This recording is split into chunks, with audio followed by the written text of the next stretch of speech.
Hello students, अज असी कर रहे हैं एक्सरसाइज 12.3 और इस एक्सरसाइज दे विच जो असी अज प्रॉपर्टी करने वाले हैं ट्रैंगल की वो इस तरह है कि अगर अपने कोल कोई एक ट्रैंगल होवे तां उस ट्रैंगल दे एक साइड जो है वो अगे एक्सटेंड की जा सकती है।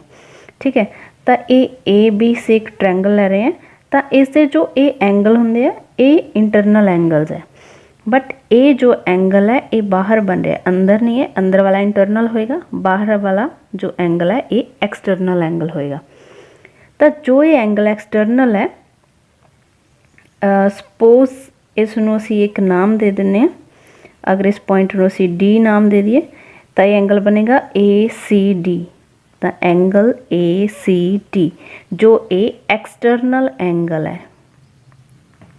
ठीक है, तो ये एक्सटर्नल एंगल जो है वो किस दे इक्वल होएगा, जो अंदर वाले ये दो इंटरनल एंगल है ये अपोजिट इंटरनल एंगल्स है इससे, तो इन्हों दोनों के सम दे इक्वल होएगा। ठीक है, तो इन्हों असी की कहने हैं, जो ए एंड बी है, ए एंड बी इन्हों की कहने असी अपोजिट इंटरनल एंगल्स। ठीक है, मतलब जो साढ़े को एक्सटर्नल एंगल है असी उहदे नाल वाला एंगल नहीं लेना, उसके अपोजिट दोनों एंगल लेने हैं। क्लीयर है, तो ये एक्सटर्नल एंगल इन्हां दो अपोजिट इंटरनल एंगल के सम दे इक्वल होंदा है। एंड सैकेंडली असी एक प्रॉपर्टी होर यूज़ करांगे और उस दे विच की है, जो ये अंदर वाला एंगल है और जो ये बाहर एंगल है, मतलब ये इंटरनल एंड ये एक्सटर्नल एंगल एक ट्रैंगल दे विच, तो इन्हों दोनों का सम कितना होंदा है 180 डिग्री। बिकॉज ये दोनों जो एंगल है वो की कर रहे हैं, लीनियर पेयर बना रहे हैं। एक स्ट्रेट लाइन है और ये इससे दो एंगल लीनियर पेयर बना रहे हैं, तो इन्हों दोनों एंगल्स का सम 180 डिग्री होएगा। तो ए सी डी जो एंगल ए सी डी है प्लस जो ए वाला एंगल है, अंदर वाले एंगल में असीं लिखांगे ए सी बी। सो ए सी बी इन्हों दोनों का सम कितना होएगा 180 डिग्री, बिकॉज ये दोनों एंगल लीनियर पेयर बना रहे हैं। ठीक है, तो असी दो प्रॉपर्टी यूज़ करांगे और पूरी एक्सरसाइज सॉल्व हो जाएगी। हाँ जी, तो इस दे विच हुण क्वेश्चन है, question first, find the value of unknowns interior angle x. एक अननोन दिता हुआ है जो एक्स है और ये इंटीरियर एंगल बन रहा है, असी ये फाइंड आउट करना है। ठीक है, तो फर्स्ट इस पार्ट दे विच फाइंड आउट करांगे।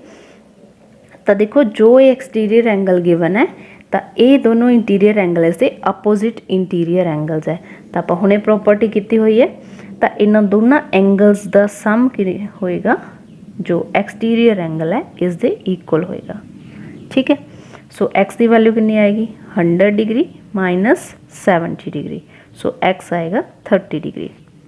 सिमिलरली सैकेंड पार्ट दे विच देखो, जो ये एक्सटर्नल एंगल है इस दे ये दोनों अपोजिट इंटरनल एंगल है। सो अपोजिट इंटरनल एंगल जो ये है एक्स प्लस 30 डिग्री, तो इन्होंने दोनों का सम किस दे इक्वल होएगा, इस एक्सटर्नल एंगल दे इक्वल होएगा। ठीक है, सो एक्स की वैल्यू कितनी आ रही है 80 डिग्री और 30 माइनस होएगा, तो एक्स की वैल्यू आ रही है 50 डिग्री। क्लियर। नेक्स्ट है second question, find the value of unknown exterior angle x. और इत्थे एक्स जो है जो आप फाइंड आउट करना है एक अननोन, और ए की है एक्सटीरियर एंगल है। तो एक्सटीरियर एंगल है प्रॉपर्टी सेम ही है। एक्सटीरियर एंगल जो है एक्स वो किस दे इक्वल होएगा, जो अपोजिट इंटीरियर एंगल है उन्होंने सम दे। तो इन्होंने दोनों का सम कर दो, सो एक्स किस दे इक्वल आ जाएगा 100 डिग्री। नेक्स्ट पार्ट है, इस दे विच भी देखो ये एक्सटीरियर एंगल है और ये दोनों अपोजिट इंटीरियर एंगल्स है। तो एक्स जो है एक्सटीरियर एंगल वो किस दे इक्वल होएगा, इन दोनों एंगल्स के सम दे इक्वल होएगा। सो 30 degree plus 60 degree, so x की वैल्यू कितनी आ रही है 90 डिग्री। ओके, नेक्स्ट है साडे कोल question third, an interior angle of a triangle is 110 degree.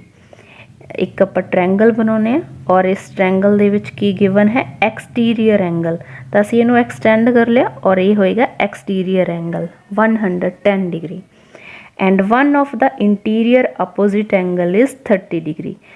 तो इस दे अपोजिट इंटीरियर एंगल ये दोनों एंगल बन रहे हैं, उन्होंने विचों सानू एक दी वैल्यू गिवन है, ये 30 डिग्री है एंड दूसरा जो एंगल है उसी फाइंड आउट करना है।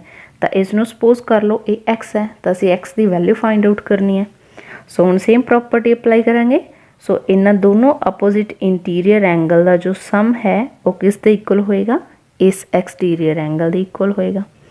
सो एक्स की वैल्यू क्या आएगी, 110 चो माइनस हो जाएगा 30 डिग्री। सो एक्स की वैल्यू कितनी आ रही है, 80 डिग्री। Okay clear.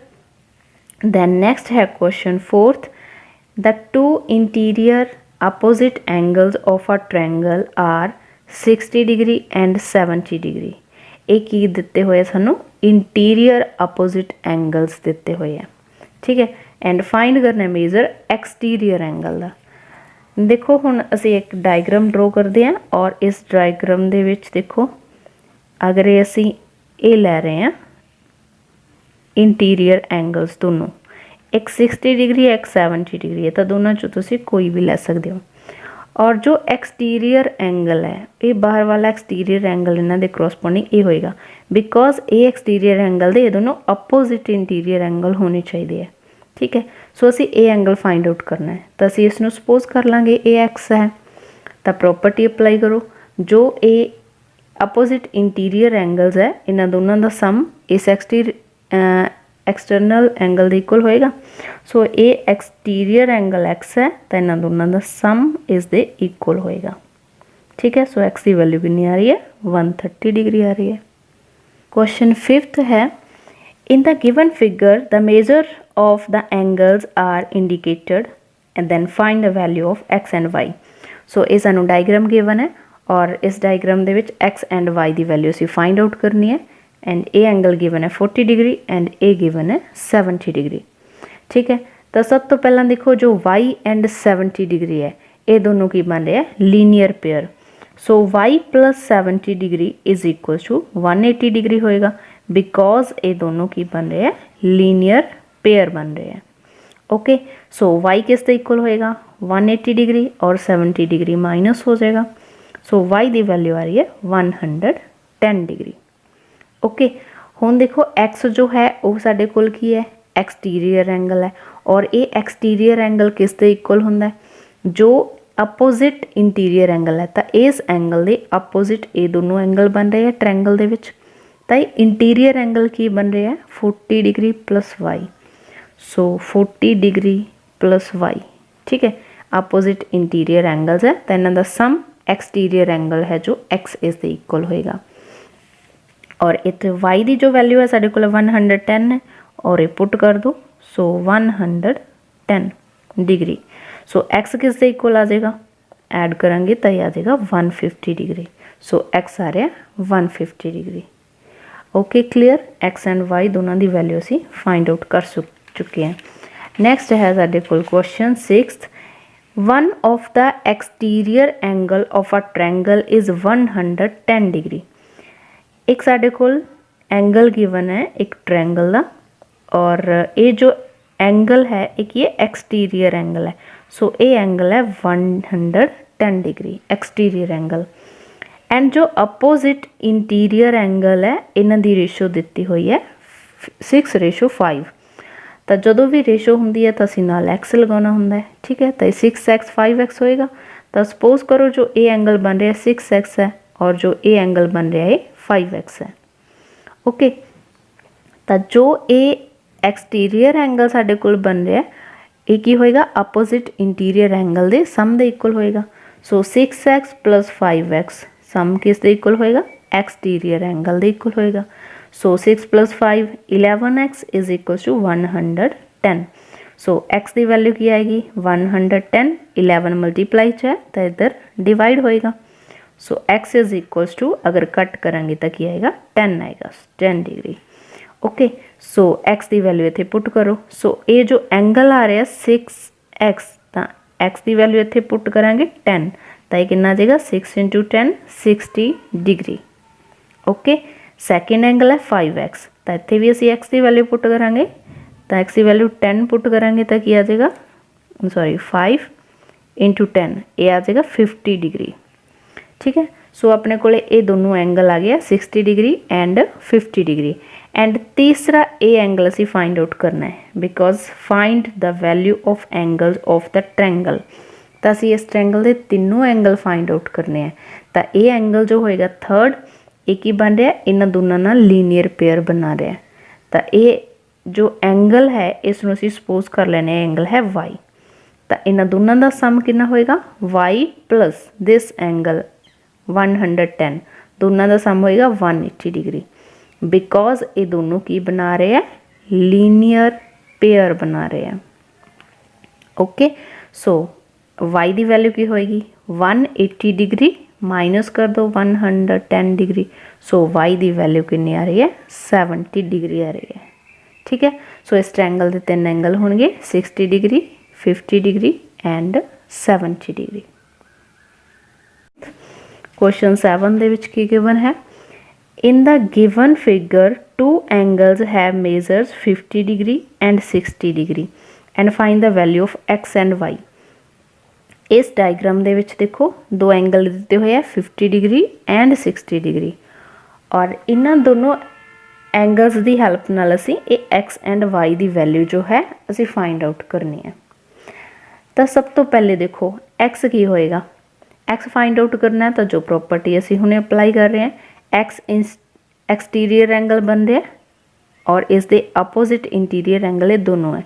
तो एक्स किस दे इक्वल होएगा, इन्हां दोनों एंगल्स के सम दे इक्वल हो जाएगा।